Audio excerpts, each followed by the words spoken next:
Dear friends and students, आप सभी का स्वागत है इस ऑनलाइन प्लेटफॉर्म पर। आज का जो हमारा टॉपिक है वो हमने लिया है पॉलिटिकल साइंस से। और पॉलिटिकल साइंस में भी अक्सर आप पीछे आपने देखा है, हमने लिखा है अनुसूची, शेड्यूल्स।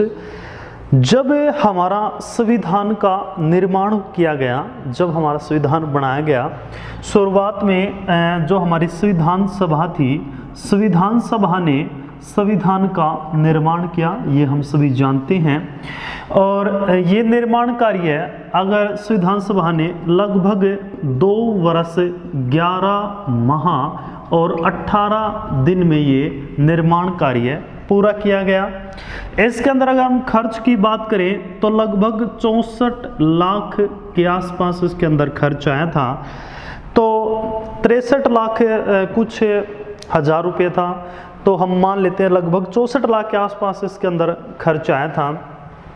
तो 64 लाख आसपास खर्च करने और 2 वर्ष 11 माह और 18 दिन के बाद हमारा जो संविधान है, संविधान के अंदर हम देखते हैं अक्सर 395 आर्टिकल हैं, 395 आर्टिकल हैं और शुरुआत के अंदर 8 शेड्यूल्स थे, 8 अनुसूचियां थी।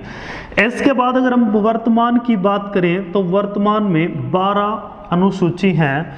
तो अक्सर छात्रों विद्यार्थियों के मन में ये प्रश्न जरूर उठता होगा कि जब हमने 395 आर्टिकल लिखे, तब हमने 395 आर्टिकल के अलावा जो ये 12 शेड्यूल्स आज वर्तमान रूप में, ये हमने क्यों लिखी? ये 12 अनुसूचियों की हमें आवश्यकता ही क्यों पड़ी, जबकि हमने तो 395 आर्टिकल लिख दिए थे। तो आज हमें इसी क्वेश्चन का आंसर देने की कोशिश करते हैं कि अक्सर क्यों लिखी गई थी ये, और इनकी आवश्यकता हमारे संविधान में क्या है, और ये हमारे संविधान में जो शेड्यूल्स हैं, अनुसूचियां हैं, ये क्या महत्व रखती हैं। तो बात यह है, जो भी अनुसूचियां लिखी गई हैं ये इस कारण लिखी गई हैं ताकि जो हमारा जो आर्टिकल हैं वो ज़्यादा और ना बढ़े। आर्टिकल उनका जो विस्तृत रूप है, आर्टिकल का जो विस्तृत रूप है वो इन सूचियों के अंदर लिखा गया है, उल्लेखित किया गया है। आइए हम पढ़ते हैं। जैसे एग्जाम्पल के लिए हम पहली अनुसूची को ले लेते हैं, बात करते हैं हम प्रथम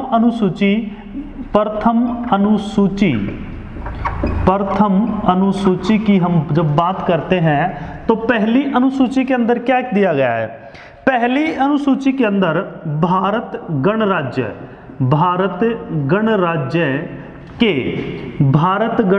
के राज्य अक्षत्र के बारे में वर्णन किया गया है। राज्य अक्षत्र या अक्षत्रों के बारे में वर्णन किया गया है, यानी कि इंडिया, दैट इज भारत, यानी कि जो भारत है गणराज्य, इसका राज्य क्षेत्र के बारे में पहली अनुसूची के अंदर बताया गया है। और ये किस अनुच्छेद, किस आर्टिकल का विस्तृत रूप है? ये आर्टिकल 1 से 4 का विस्तृत रूप है। आर्टिकल 1 के अंदर भी बताया गया है कि भारत क्या है, इंडिया क्या है। इंडिया के 2 ही नाम हैं, एक भारत है, एक इंडिया है। तो पहली जो अनुसूची हमें देखने को मिलती है, उस पहली अनुसूची के अंदर ये है भाई कितने इसके स्टेट हैं, कितने यूनियन टेरिटरी हैं, कितना इसका राज्य क्षेत्र है। अगर हमें किसी का भी परिचय इंट्रोडक्शन देना हो तो सबसे पहले हम यही तो बताएंगे कि वो क्या है, कितना उसका अक्षेत्र है। जैसे एग्जाम्पल के लिए हम ले सकते हैं, अगर कोई आपसे फॉर एग्जाम्पल के लिए पूछ भी ले कि हरियाणा संविधान के अंदर कहाँ उल्लेखित है, कहाँ हरियाणा लिखा गया, कहाँ हरियाणा के बारे में है, तो आपका आंसर क्या होगा? पहली अनुसूची में जहाँ राज्य लिखे गए हैं वहाँ क्या लिखा गया? हरियाणा। इसके बाद बढ़ते हम अगली दूसरी अनुसूची की तरफ। दूसरी अनुसूची हमें क्या कहती है? जो दूसरी अनुसूची है, दूसरी अनुसूची के अंदर क्या है? दूसरी अनुसूची में प्रमुख जो हमारे संवैधानिक पद हैं, जैसे प्रमुख हमारा संवैधानिक पद है राष्ट्रपति का, प्रेसिडेंट ऑफ इंडिया, उपराष्ट्रपति है, ये प्रमुख संवैधानिक पद हैं। इनके जो वेतन हैं, CAG कैग है, नियंत्रण एवं महालेखा परीक्षक जो कैग है, ये सभी के बारे में जो प्रमुख हैं राष्ट्रपति, उपराष्ट्रपति, जो अध्यक्ष है, CGI है, चीफ जस्टिस ऑफ इंडिया है, इनको जो वेतन प्राप्त होगा, इस वेतन के बारे में किस अनुसूची के अंदर लिखा गया है? दूसरी अनुसूची के अंदर लिखा गया है। इसके बाद हम बात करते हैं तीसरी अनुसूची की। तीसरी अनुसूची में क्या लिखा गया है? तीसरी अनुसूची क्या कहती है? तीसरी अनुसूची हमें देखो, इसके अंदर हम लिख देते हैं वेतन। तीसरी अनुसूची हमें शपथ के बारे में बताती है, ओथ के बारे में बताती है। बड़ी ही मजेदार बात है, अगर कोई मेंबर ऑफ पार्लियामेंट MP का इलेक्शन का प्रत्याशी है, कोई इलेक्शन लड़ता है, तो उसकी भी शपथ के बारे में प्रावधान है दूसरी अनुसूची में। जब वो इलेक्शन जीत जाता है, यानी मेंबर ऑफ पार्लियामेंट हो जाता है, MP बन जाता है, तो उसको शपथ कौन दिलाएगा? तो ये भी लिखा है। और जब वही मेंबर ऑफ पार्लियामेंट जब प्रधानमंत्री बनता है, तो उसको शपथ कौन दिलाएगा? ये सब इसी के बारे में लिखा हुआ है। इसके लिए हम एग्जाम्पल ले सकते हैं, जैसे एग्जाम्पल हम लेते हैं 60।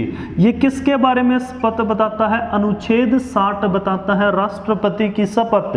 इसके बाद अनुच्छेद 69 ये बताता है कि उपराष्ट्रपति है, जो उपराष्ट्रपति को शपथ कौन दिलाएगा, उपराष्ट्रपति शपथ कैसे लेगा। आर्टिकल 75 ये मंत्री परिषद के बारे में बताता है, यानी कि मंत्री परिषद में शपथ कौन लेगा, कैसे होगी मंत्री परिषद की शपथ। इसके बाद आर्टिकल 99, आर्टिकल 99 है जो कि संसद का सदस्य है, संसद सदस्यों द्वारा ली गई शपथ के बारे में बताता है। आर्टिकल 124 आर्टिकल जो हमें बताता है, वो बताता है सुप्रीम कोर्ट में जो हमारे न्यायमूर्ति हैं, एक होता है जज, एक होता है न्यायाधीश, एक होता है न्यायमूर्ति, तीनों की जो परिभाषा वो अलग अलग हैं। तो 124 है जो वो सुप्रीम कोर्ट के बारे में बताता है कि जो सुप्रीम कोर्ट है उसमें किस प्रकार शपथ कौन लेगा, कौन उसका दिलाएगा। इसके बाद 159 ये राज्यपाल के बारे में बताता है कि राज्यपाल को शपथ कौन दिलाता है, राज्यपाल किससे शपथ लेगा, किससे संबंधित है।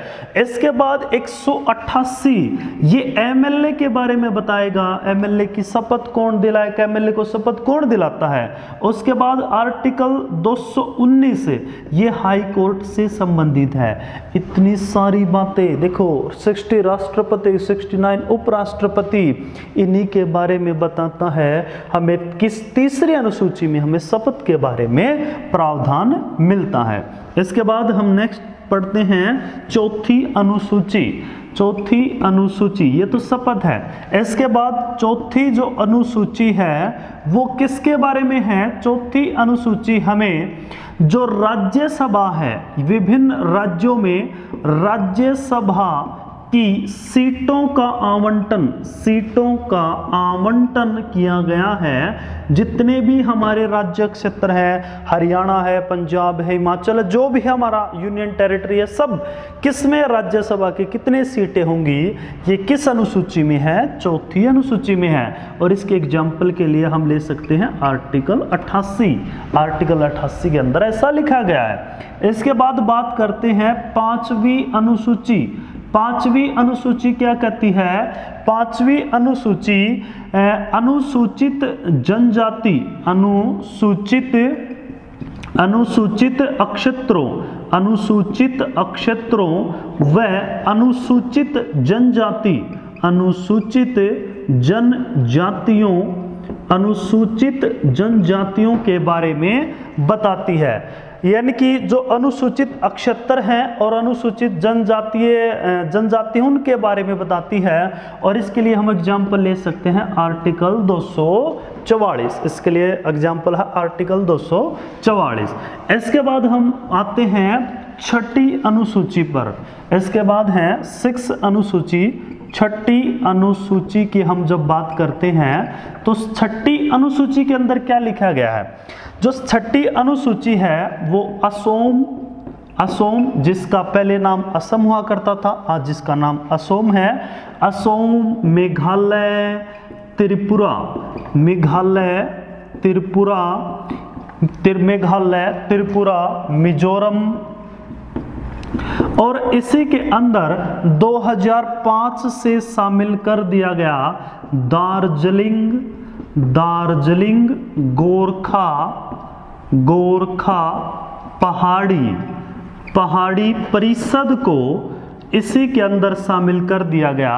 2005 से इसी के अंदर शामिल है। तो छठी अनुसूची में हमें असम, मेघालय, त्रिपुरा, मिजोरम और 2005 से शामिल दार्जिलिंग गोरखा परिषद के बारे में हमें छठी अनुसूची बताती है। अगर इसके लिए हम एग्जाम्पल पढ़ना चाहें तो हमारा अनुच्छेद 244 का भाग 2 और इसके लिए एग्जाम्पल है आर्टिकल 275 का भाग 1।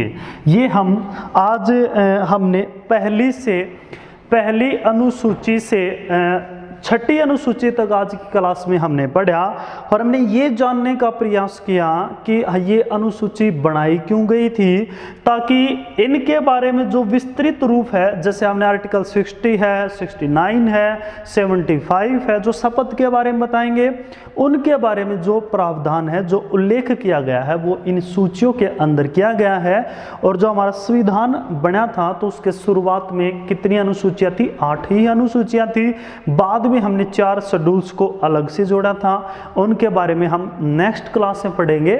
तो आज के लिए बस इतना ही। आशा करते हैं आज की जो क्लास है उससे आपको आपकी जो जनरल नॉलेज है उसमें बढ़ोतरी होगी, इसी आशा और के साथ मिलते हैं नेक्स्ट क्लास में। तो इसके बाद हम जो करेंगे वो 6 से 12 अनुसूचियाँ करेंगे। Thank you.